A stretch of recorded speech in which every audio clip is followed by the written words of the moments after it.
Yo, JD here, and as you can see, we are back on F124, and apologies again that it's been a little while since my last video.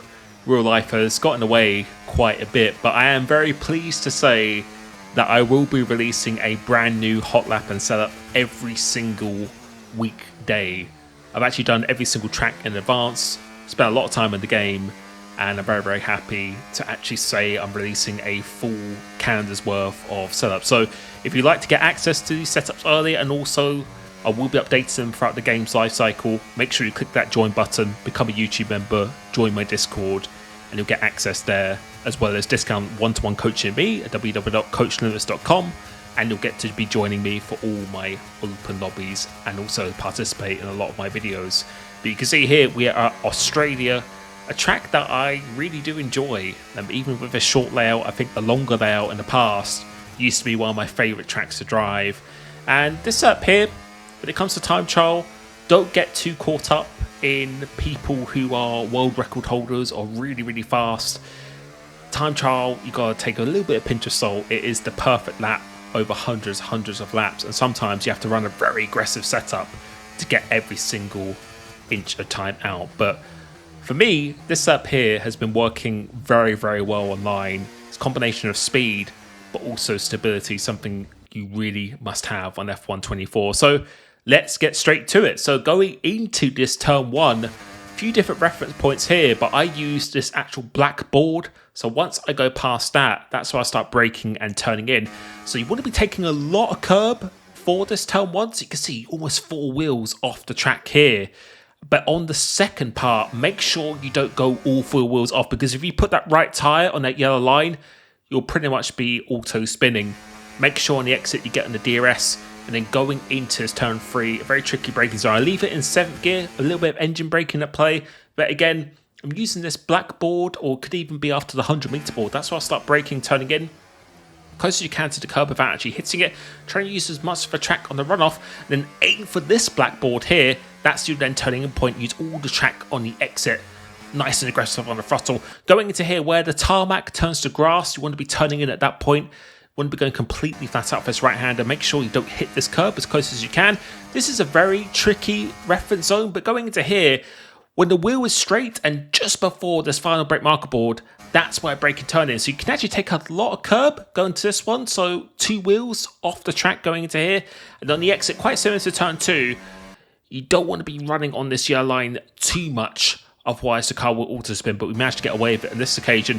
Make sure you stay nice and tight to minimize the distance off a track. Make sure you hit this DRS, it's quite easy to miss. And again, stay nice and tight to the left-hand side. Going to chicane with the grip you have in this game is absolutely incredible. Going to here, so again, after the black box and just before the 50, that's when I'm turning it. You can see we are barely braking down here. I don't think we've even braked going through there, so you can take all the curb on the inside, so 4 wheels off the track. Once you get to the middle of the track, that's your turning point. And this corner here, if you hit it too much or too little, the car will bog down or you'll lose control. So you've got to be, again, hitting about half the car's width, DRS on the exit, managing to do that quite nicely, and then coming into here, really difficult braking zone, but just before that 50 meter board, that's when we'll be braking and turning in. Once you do get into the corner, you can actually take quite a bit of curb on this inside, but again, not too much, not too little. It's about half the car on the inside. Use the curb on the outside as well if you wish. And then going to here, this is a corner where I could have actually made up quite a bit of time.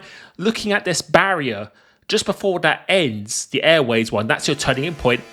I've actually taken the curb here, but the faster line is actually to get as close as possible, taking it completely flat out. So that's a place where I can actually gain some time.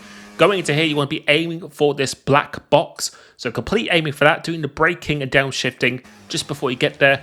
Use a little bit of this curb on the inside, and you want to be staying more towards the middle of the track so you get a really good line. So slow in, fast out, carry the momentum for this last corner. Close as you can to the curb again without actually hitting it. Make sure you get in the DRS. And that is a lap of Australia on F124. That was actually a 14.6. But again, I think through certain corners, you could definitely gain quite a bit more time there. But with the setup, I felt like it works very, very well for me. So 36-20 wing. So in this game, you always find the front wing is going to be higher than the rear. 60-60 and 100 engine braking. So engine braking pretty much is always on 100. all the way to the left for the geometry. This seems to be really the go-to right now. And same with the suspension, 41.1, 21.21, pretty much almost doesn't change. And then a lower ride height than the rear, 21.62. And then if we head over to the brakes, 156 brakes. So I don't even change the brakes throughout the lap. And maximum pressure. So this is something that doesn't actually change from time trial to the race. I will be releasing a video on this actually very soon. But tyre temperatures are already quite hard to heat up. Lower pressures should be heating up the tyres more in this game, but I don't know if it's due to a glitch or something that have to be balancing out, but it doesn't actually seem to be making a difference. So everyone is running max pressures when it comes to racing online, league racing, everything, all that good stuff. So I will be doing some more tests on that soon. But that is my hot lap and setup guide for Australia.